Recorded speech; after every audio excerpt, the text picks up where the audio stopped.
my name is Abby. Welcome to my channel. Today we are doing my June wrap-up. I think I read 8 books and they're all romances. Not shocking. So let's get into it. The first book I read was The Summer of Broken Rules, which is a reread. I have quite a few rereads this month. I love rereading books. I know some people really don't, but I don't know. If I watched a movie that I loved or listened to a song that I loved, I wouldn't just watch it or listen to it once. So I'm gonna read it more than once. This follows Meredith, who every year goes to, I think, Martha's Vineyard.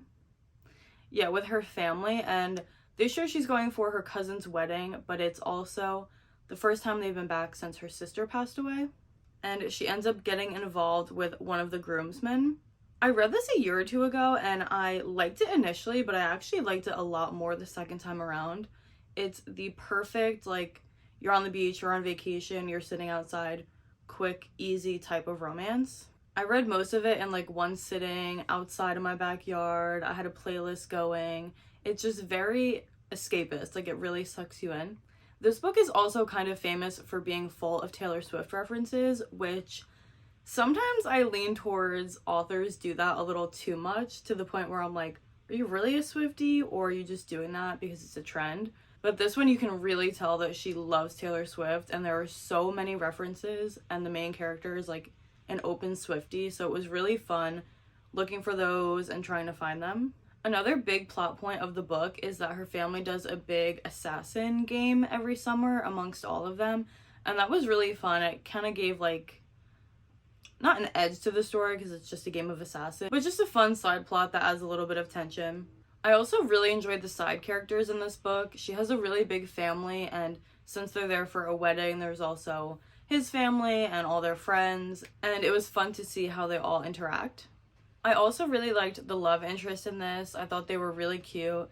It is only set over like a week, so the romance does come a little fast. It's definitely not a slow burn, but it's also not insta-lovey, which I really appreciate because I hate insta-love. And I enjoyed the grief storyline. It was really nice to see her sort of living her life again and coming out of her shell and just having fun after something so tragic has happened. And I just thought this was a really fun, easy summer read, and I gave it 4 stars. I then read 2 companion novels from Christina Lauren, The True Love Experiment, which is a new release, and The Soulmate Equation, which came out a few years ago, which was a reread for me. The Soulmate Equation follows Jess, who is a single mother, and she is a statistician.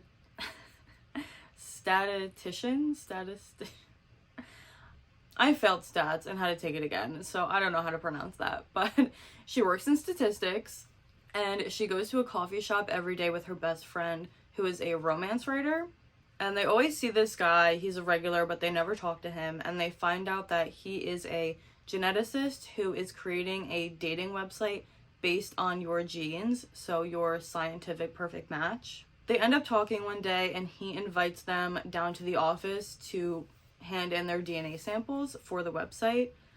And Jess doesn't really want to because she's a single mother. She's just kind of given up and is waiting until her daughter is much older before she starts dating again. But she ends up doing it, and it turns out that she is extremely compatible, like 98%, with the founder of the company, River. They don't really get off on the right foot, so she does not want anything to do with him, really, even though they are such a good match. But they end up hiring her to fake date him for good publicity for the company. I really liked the relationship in this book. She gets over him being an asshole pretty quickly, and it turns out he's really caring. There's a really sweet scene where she has like a family emergency, and he picks her daughter up from school and takes her to ballet, and they get dinner. It's very sweet. And it also has a good twist at the end. I appreciate when a third act breakup is good and interesting and not just like something silly. This was believable and handled well, I thought. I would give this 3.5, maybe 4 stars. I do really like it, but I don't think it's like an all-time favorite of mine. I then read the companion novel, The True Love Experiment, which follows her best friend, the romance writer Fizzy.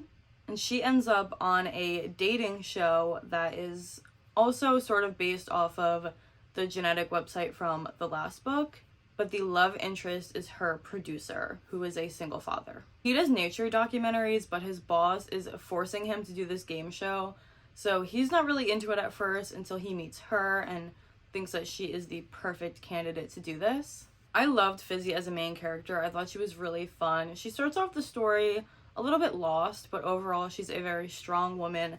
She's fun, she's funny, she is not ashamed of her sexuality at all. And something I loved about this book is it is sort of a love letter to romance readers and the romance genre, as well as kind of being a fangirl. She is very unapologetic about the fact that she writes romance novels and that it is such a big part of the publishing world. And there's a really fun scene where she takes the love interest, I can't think of his name, my ex-boyfriend's name, Christian.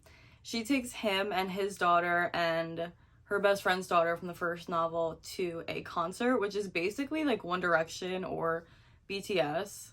And it makes him realize like how special concerts like that can really be. And it just made me so happy in my little fangirl heart. I loved it so much. I will say though, something that's interesting, even though this takes place on a dating show, I feel like the dating show was almost a side plot. Like most of the story takes place outside of the dating show. It's not like other ones I've read where they're like on The Bachelor, where they're like traveling and staying in a house together and hotels and stuff like that.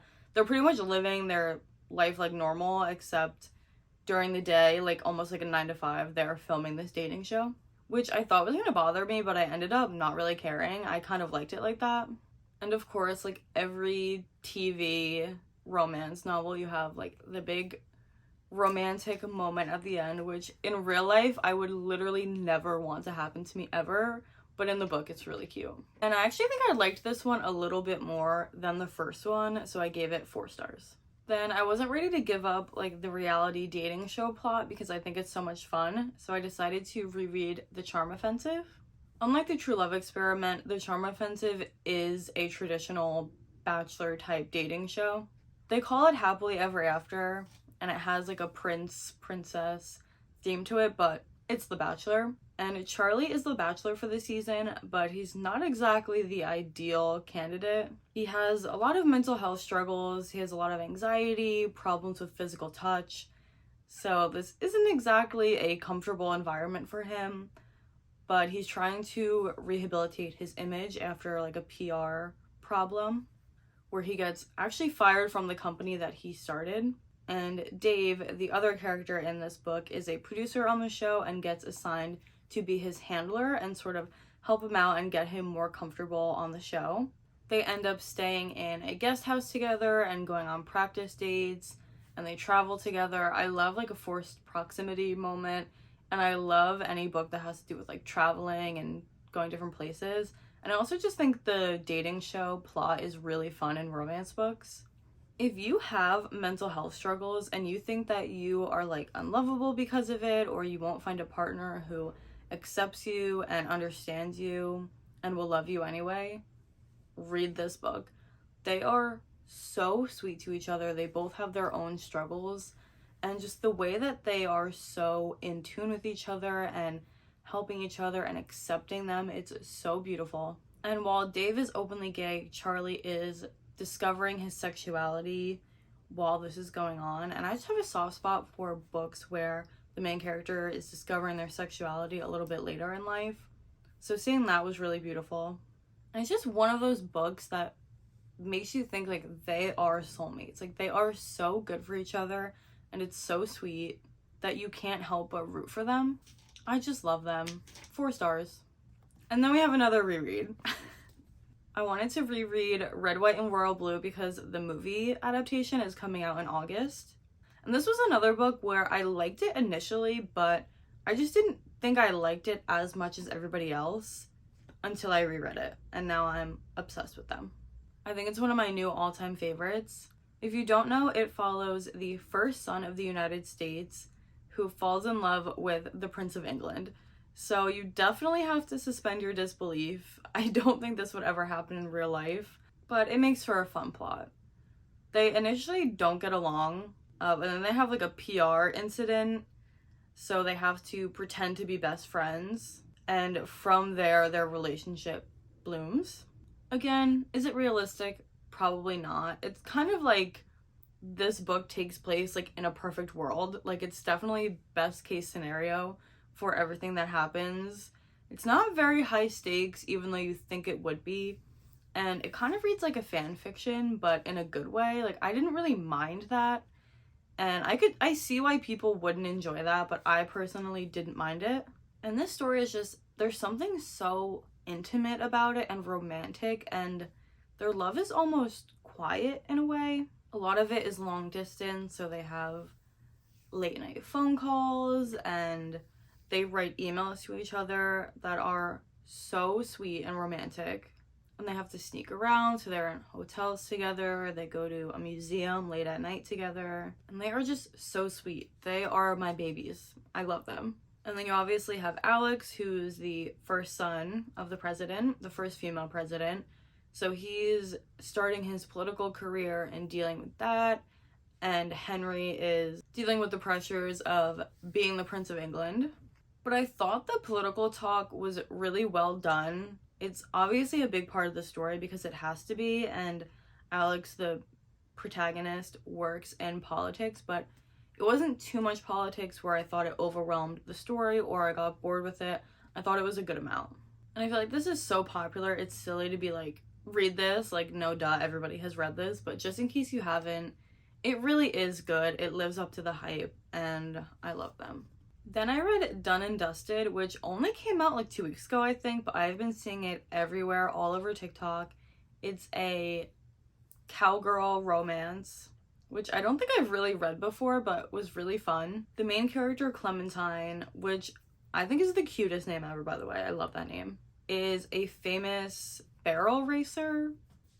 I don't know anything about this stuff, so bear with me, but she's like a barrel horse racer, I think is what they say. But she has an injury, so she's not racing right now, so she comes home to her family ranch and runs into Luke, who is her brother's best friend.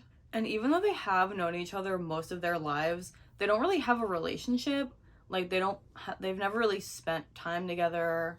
And she's always found him attractive but annoying, and he kind of just always saw her as his brother's or his best friend's little sister.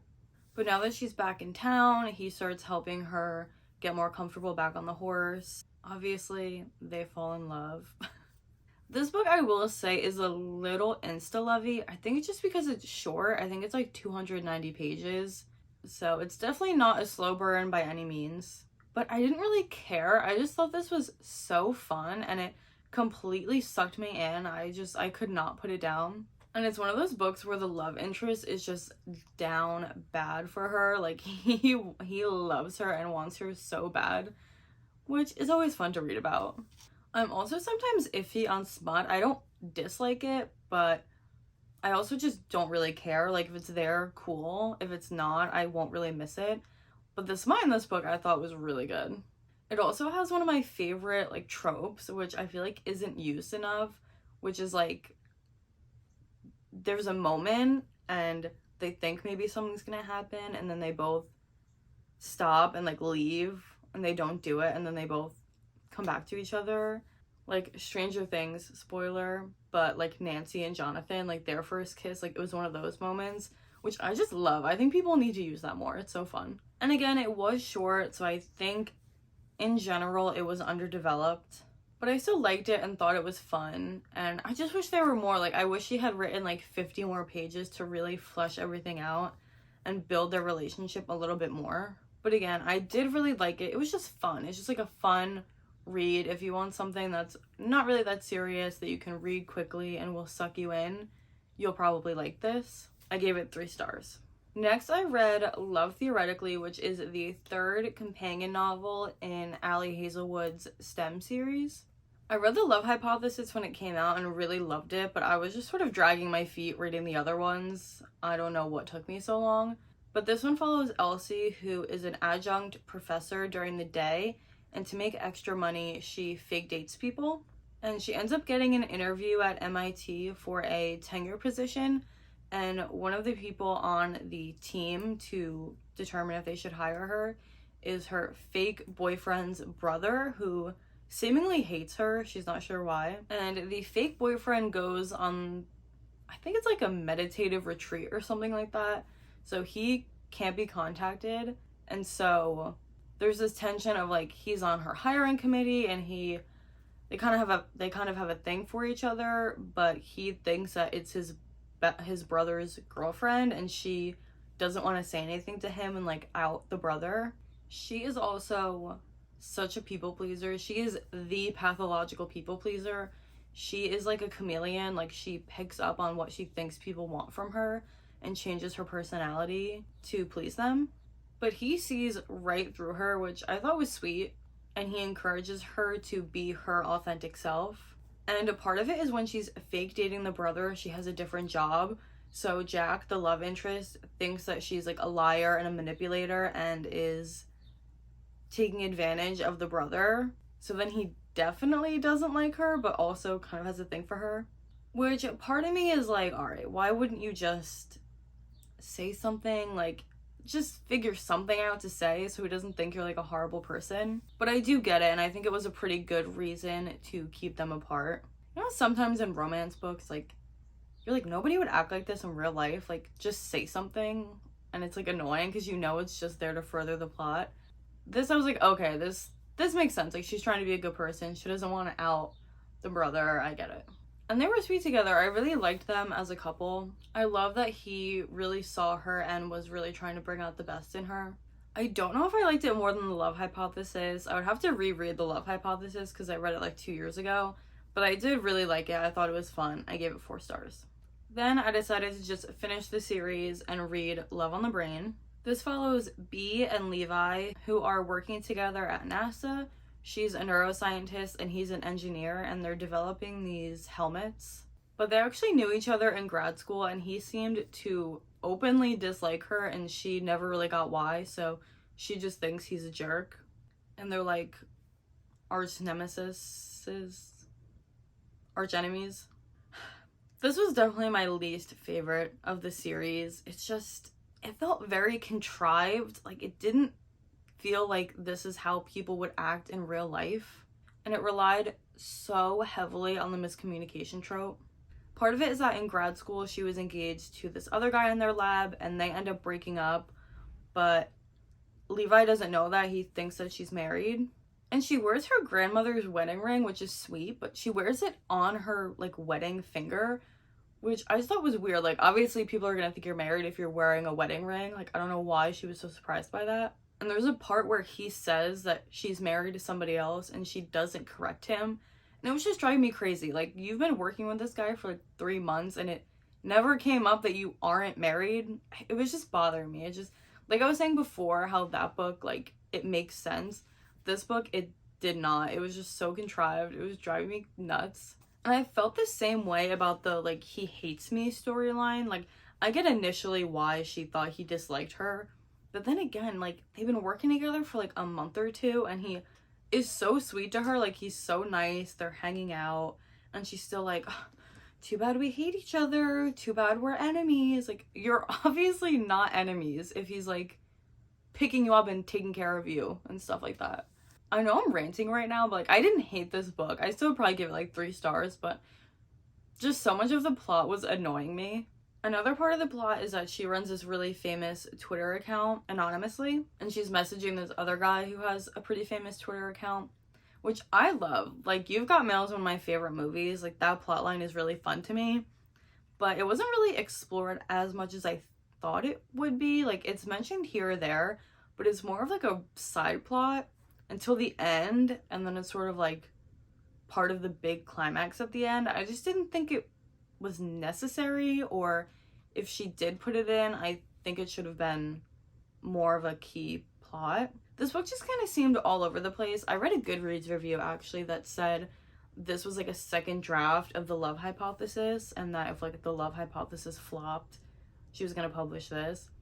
I don't know if that's true, but it does kind of feel that way. Like, it feels like it could have been edited more or just condensed. I don't know. There's also, this is gonna sound so weird when I say it out loud, but the amount of murder references in this book are a little weird.